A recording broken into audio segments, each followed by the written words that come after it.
Hey YouTube, OzzyG coming to you from the V-Dub Passat on my way to work.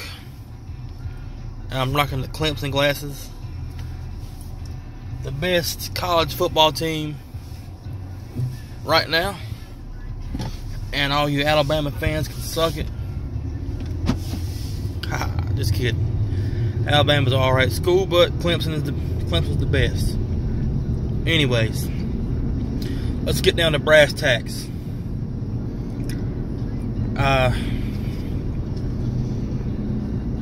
know my channel is, in a manner of speaking, I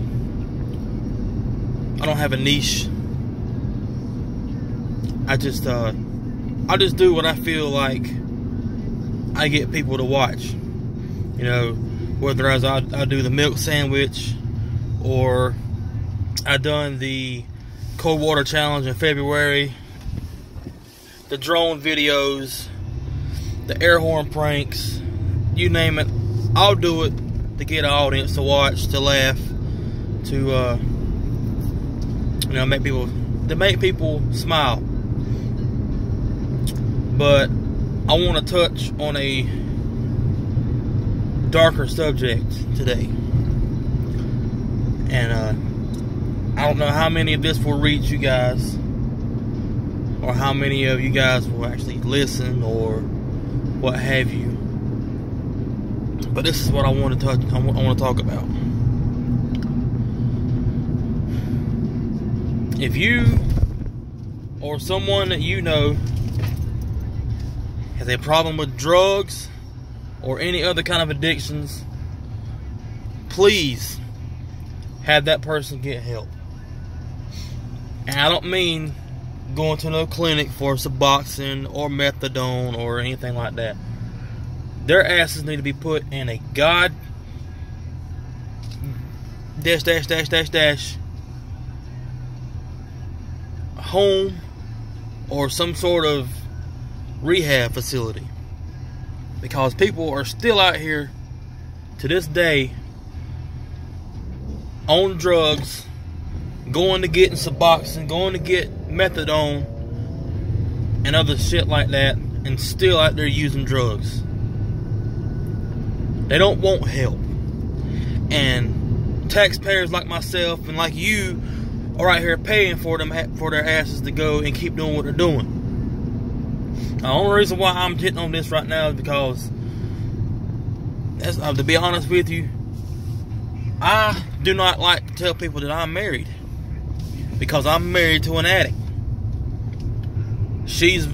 When she was pregnant with our first son, I had to threaten her to go get help. It was Mother's Day, and her daughter, which is not my child by blood, but she is my daughter, was outside having a good time, or a cookout that we were having. And Amanda is up in the bed, high as a kite, sick to her stomach because she's doped up.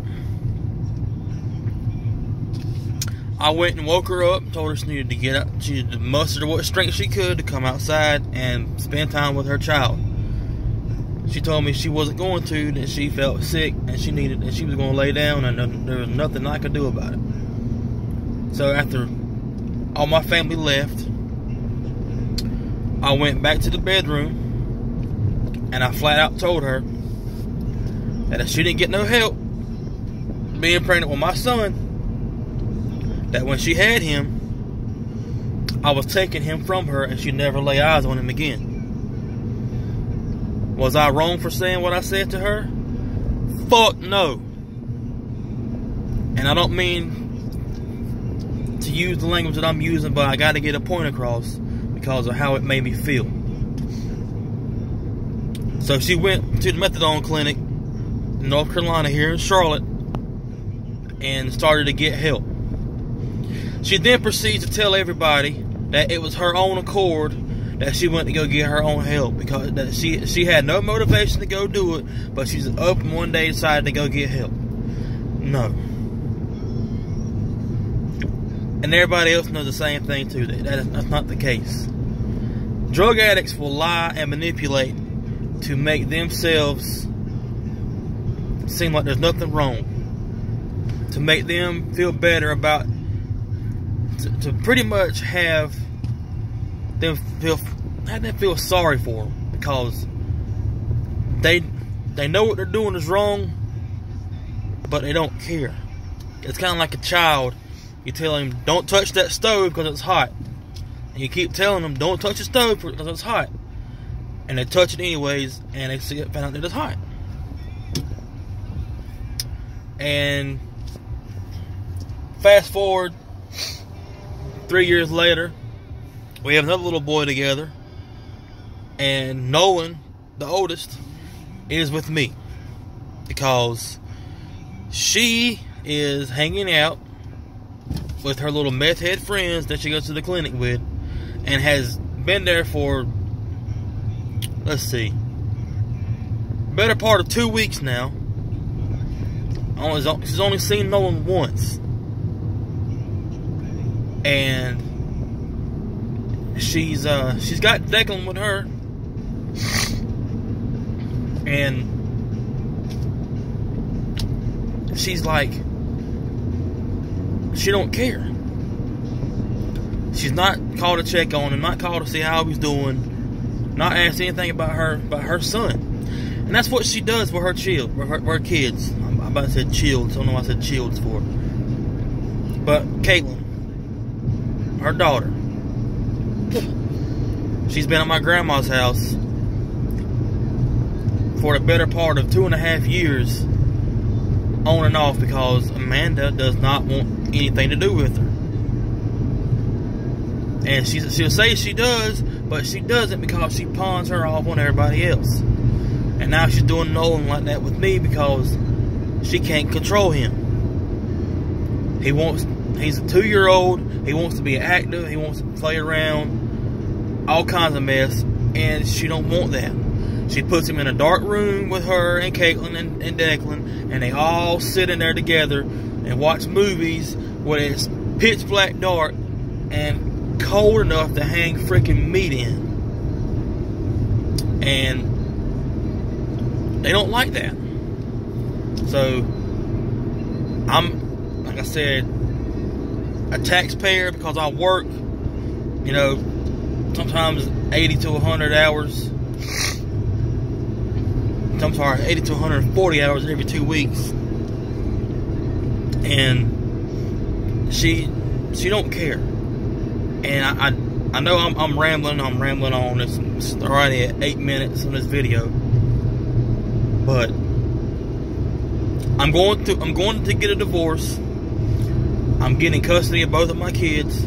All 3 of them I get custody of Caitlin, even though she's not really mine.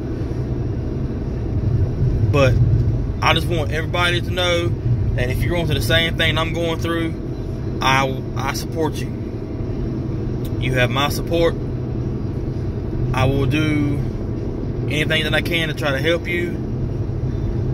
And all I can say is good luck, because you never know the outcome. You never know what, you know, the judge is going to say, or what the court's going to deem right. So I'm going to get off of here because it's 9 minutes now.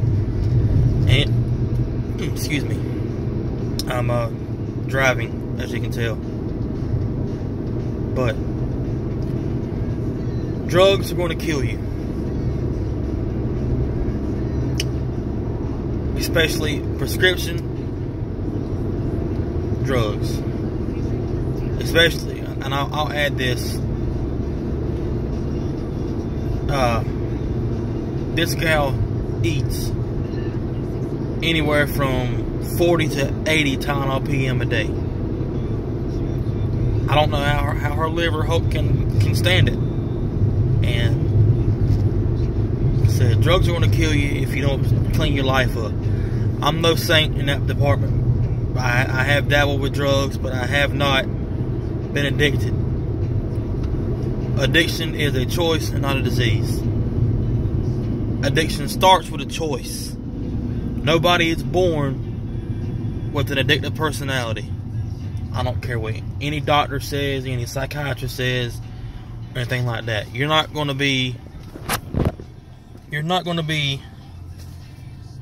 born and the doctor tell your mother or father in the delivery room, yeah, we need to get him checked because when he's 22 years old, he's going to be addicted to painkillers.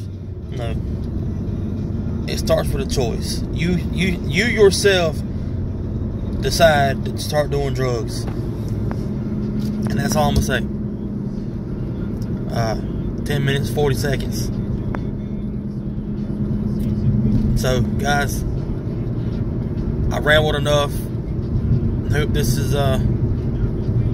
good enough for you guys to watch, to listen, to take in.